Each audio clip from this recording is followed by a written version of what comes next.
ಎಷ್ಟೊಂದು ಪಟ್ಟಿ ಮಾಡಿದ್ದಾರೆ. ಅವ್ರ ತಾಳ್ಮೆ ಮೆಚ್ಚಬೇಕಾದ್ದು. ಏಕೆಂದರೆ ನಾವು ನೀವೆಲ್ಲ ಭಾಷಣ ಮಾಡಿ ಹೋಗ್ಬಿಡ್ತೀನಿ, ನಾಳೆ ನೀವು ಹಿಡ್ಕೊಳ್ಳೋದೇ ಕಾಬಾ ಮತ್ತು ಚೌಧರಿ ಅವ್ರನ್ನ. ಲೈಫ್ ಲಾಂಗ್ ಚಲೋ ಇತ್ತಂದರೆ ಏನು ನಡೆಯೋಂಗಿಲ್ಲ. ಕಳೆದು ಊಟ ಮಾಡಿಸ್ತೀರಾ, ಇವರೇ ನಮಗೆ ಹುಡುಗನ ಹುಡುಗ ಕೊಟ್ಟಿದ್ದು, ಹುಡುಗಿನ ಹುಡುಗ ಕೊಟ್ಟಿದ್ದು ಅಂತ ಮಾಡ್ತೀರಿ. ಸ್ವಲ್ಪ ವ್ಯತ್ಯಾಸ ಆದ್ರೂ ಕಾಬಾ ಮತ್ತು ಚೌಧರಿನ ಅರಗಿಸ್ಕೊಳ್ಳೋದು ಭಾಳ ಕಷ್ಟ ಇದೆ. ಯಾರು ನೀವು ಲಗ್ನ ಮಾಡಿದ್ದು ಅಂದರೆ ಇವರೇ ಹುಡುಕೋದು. ಈ ಎಲ್ಲ ಅವಮಾನಗಳನ್ನು, ಕೆಲವು ಎಲ್ಲ ಮುಜುಗರಗಳಿಂದ ಹೊರಗೆ ಬಂದು ಅವ್ರು ಕೆಲಸ ಮಾಡ್ತಿದ್ದಾರೆ ಅಂತಂದರೆ ಅದು ದೊಡ್ಡ ಕೆಲಸ ಅಲ್ವಾ? ಹಣಕ್ಕೋಸ್ಕರ ಕೆಲಸ ಮಾಡೋದು ಭಾಳ, ಆದರೆ ಸಮಾಜಕ್ಕೋಸ್ಕರ ಕೆಲಸ ಮಾಡುವಂಥದ್ದು ಅಪರೂಪ. ದಯಮಾಡಿ ಆ ನಿಟ್ಟಿನಲ್ಲಿ ತಾವೆಲ್ಲರೂ ಕೂಡ ಇಲ್ಲಿ ಬಂದಾಗ ನಮಗೆ ಅವರು ಏನು ಪ್ರೊಫೈಲ್ ಕೊಟ್ಟಿದ್ದಾರಲ್ಲ, ಗಂಡು ಮತ್ತು ಹೆಣ್ಣುಮಕ್ಕಳ ಪ್ರೊಫೈಲ್ ಕೊಟ್ಟಿದ್ದಾರಲ್ಲ, ಈ ಪ್ರೊಫೈಲ್ ಆಚೆಗೂ ಅವ್ರ ಜೊತೆ ಸಂಪರ್ಕವನ್ನು ಇಟ್ಟುಕೊಂಡು ಈ ಥರದ ಸಂಬಂಧಗಳನ್ನು ಬೆಳೆಸ್ಕೊತಾ ಹೋಗ್ರಿ.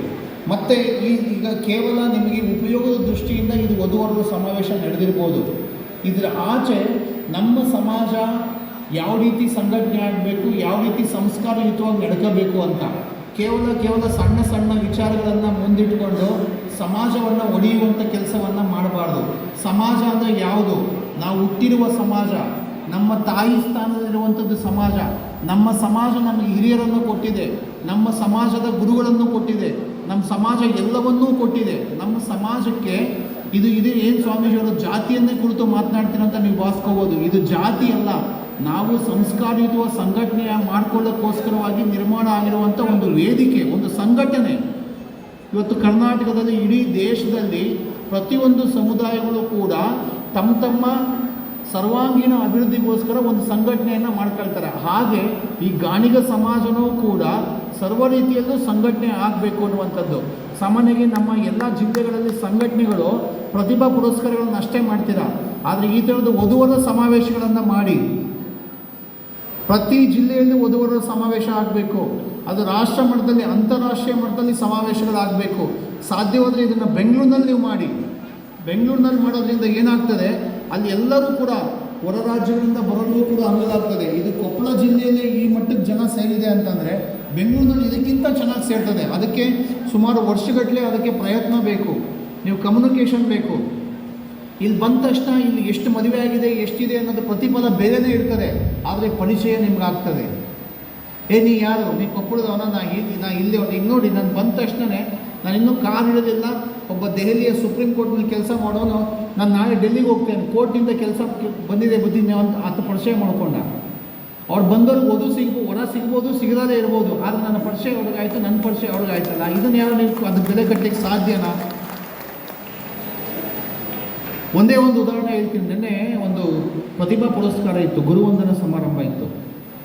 ಕಳಸದ್ದವರು ಈ ಇನ್ಫೋಸಿಸ್ನ ಕಟ್ಟಿದ್ದವರು ಒಂದು 3-4 ಜನ ಇದ್ದಾರೆ. ಸುಧಾಮೂರ್ತಿಯವರು, ನಂದಲ್ ನೀಲ್ಕೇಣಿ ಅಂತ ಕೇಳಿದಿರೋದು ಹೆಸರು, ಅವರು ಕಟ್ಟಿದವರು. ನಂದಲ್ ನೀಲ್ಕೇಣಿ ಅಂತ ಸಾವಿರಾರು ಕೋಟಿ ಒಡೆಯರು. ಅವರು ಧಾರವಾಡ ವಿಶ್ವವಿದ್ಯಾಲಯದಲ್ಲಿ ಓದಿದಂಥವ್ರು. ಅಲ್ಲಿ ಅವರು ಸಮಾರಂಭಕ್ಕೆ ಹಳೆ ವಿದ್ಯಾರ್ಥಿಗಳ ಸಂಘದವ್ರು ಕರೀತಾರೆ, ಬನ್ನಿ ಅಂತ ಬಂದಿರ್ತಾರೆ. ಬಂದಾಗ ನಮ್ಮ ಶಿವಯೋಗಿ ಕಳಿಸೋದವರು ಅಲ್ಲಿ ಕುಲಪತಿಗಳಾಗಿರ್ತಾರೆ. ಕುಲಪತಿಗಳಾದಂಥ ಸಂದರ್ಭದಲ್ಲಿ, ಸರ್ ತಾವು ಹಿಂಗೆ ಬಂದಿದ್ದೀರಾ, ತಾವೇನಾದರೂ ಶಾಶ್ವತವಾಗಿ ಉಳಿಯುವಂಥದ್ದು ಒಂದೇನಾದರೂ ಮಾಡಬೇಕು ಅಂತಂದಾಗ ಆ ಹಳೆ ವಿದ್ಯಾರ್ಥಿ ಡಾಕ್ಟರ್ ಶಿರೂರ್ ಅಂತ ಹೆಸರು ಮೇಲೆ ಒಂದು ದೊಡ್ಡ 5 ಕೋಟಿ ರೂಪಾಯಿ ರಂಗಮಂದಿರ ಕಟ್ಟಿಸ್ಕೊಡ್ತಾರೆ. ನಾನು ಯಾಕೆ ಹೇಳ್ತಿದ್ದೀನಿ ಈ ಮಾತು ಅಂತಂದರೆ, ಈ ಜಗತ್ತಿನಲ್ಲಿ ನಿಜವಾದ ಸಂಪತ್ತು ಯಾವುದು ಗೊತ್ತಾ? ಒಳ್ಳೆಯ ಸಂಬಂಧ, ಅದನ್ನು ಚೆನ್ನಾಗಿ ಮಾಡಿ. ಒಳ್ಳೆ ಕಮ್ಯುನಿಕೇಷನ್, ಸಂಬಂಧಗಳಿಗೆ ಭಾಳ ಬೆಲೆ ಇದೆ. ಬಸವಣ್ಣರು ಹೇಳಿದ್ದು ಇದೆ, ಬುದ್ಧನು ಹೇಳಿದ್ದೇ ಇದೆ, ಎಲ್ಲರೂ ಹೇಳಿದ್ದಿದ್ದೇನೆ. ಎಲ್ಲ ಮಹಾಸಂತರು. ಕೇವಲ ಸಂಬಂಧ ಅಂತ ತಕ್ಷಣ ನಿಮ್ಮ ರಕ್ತ ಸಂಬಂಧ ಅಂತ ಅಷ್ಟೇ ಭಾವಿಸ್ಕೋಬೇಡಿ. ಸಾಮಾಜಿಕವಾಗಿ ನಿಮ್ಮ ಸಂಬಂಧಗಳು ಪ್ರತಿಯೊಬ್ಬರ ಜೊತೆಗೂ ಚೆನ್ನಾಗಿ ಇಟ್ಕೊಳ್ಳಿ. ನಗುಮುಖದಿಂದ ನಿಮ್ಮ ಸಂಬಂಧ ಇರಲಿ, ಸ್ನೇಹದಿಂದ ನಿಮ್ಮ ಸಂಬಂಧ ಇರಲಿ, ಪ್ರೀತಿಯಿಂದ ನಿಮ್ಮ ಸಂಬಂಧ ಇರಲಿ. ತೆಗೆದುಕೊಳ್ಳೋದು ಆಚೆನೂ ಕೂಡ ನೀವು ಪ್ರೀತಿ ಪ್ರೇಮದಿಂದ ನೀವು ಬದುಕ್ರಿ. ಬಸವಣ್ಣರು ಹೇಳ್ತಾರೆ, ಕೊಡಲಿಲ್ಲದಿದ್ದರೊಂದು ಗುಣವಿದ್ದಡೆ ಸಾಲದೆ.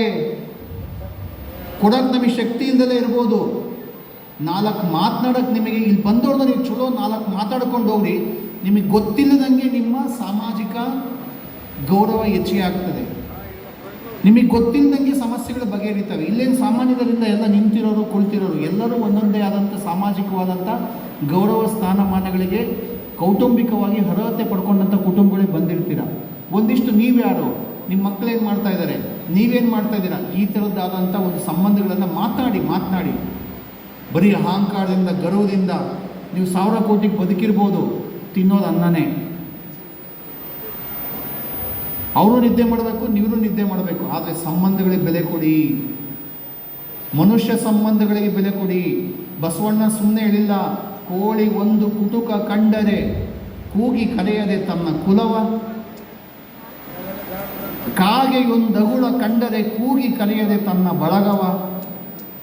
ಆ ಕಾಗೆ ಕೋಳಿಗಿರುವ ಗುಣ ನಮಗಿಲ್ಲದಿದ್ದರೆ ನಾವೇನು? ಆ ಕಾಗೆ ಕೋಳಿಗೆ ಮಾತು ಬರಂಗಿಲ್ಲ, ಸಂವಹನ ಇಲ್ಲ, ಏನೂ ಇಲ್ಲ, ಆದರೂ ಕೂಡಿ ತಿನ್ನುವ ಗುಣ. ನಾವು ಮನುಷ್ಯರು 1000 ವರ್ಷ ಬದುಕಲ್ಲ ಇರೋವಷ್ಟು ದಿವಸ ಸ್ನೇಹ, ಪ್ರೀತಿ, ಬಾಂಧವ್ಯ, ವಿಶ್ವಾಸದಿಂದ ಬಾಳಿ. ಈಗ ಯಾರೋ ಒಂದು ಪಕ್ಕದಲ್ಲಿ ಕೂತಿದ್ದೀರಾ, ಅವ್ರಿಗೂ ವಧು ಹುಡ್ಕೊಂಬಂದರೆ, ವರ ಹುಡ್ಕೊಂಬಂದರೆ ಅವ್ರಿಗೂ ನಿಮಗೂ ಟ್ಯಾಲಿ ಆಗಲ್ಲ. ಆದರೆ ನೀವು ಇಲ್ಲಿ ಮಾತಾಡ್ಕೊಂಡು ಹೋಗಿರ್ತೀರಲ್ಲ, ನೋಡಿ ನಾನು ಇಂಥ ವರ ನೋಡಿದ್ದೆ, ನನಗೆ ಸೆಟ್ ಆಗಿಲ್ಲ, ನಿಮಗೆ ಅದು ಸೆಟ್ ಆಗ್ಬೋದು ಅಂತ ಮಾತನಾಡಿ ಕಮ್ಯುನಿಕೇಷನ್ ಮಾಡಿದ್ರೆ ಭಗವಂತ ಒಂದಲ್ಲ ಒಂದು ದಿವಸ ಯಾವುದೋ ರೂಪದಲ್ಲಿ ಒಂದು ದಿವಸ ತಿಳ್ಕೊಳ್ಳಿ, ಕರ್ಮ ಅನ್ನೋದು, ಒಳ್ಳೆಯದು ಅನ್ನೋದು ನೀವು ಎಲ್ಲೋ ಮಾಡಿರ್ತೀರ.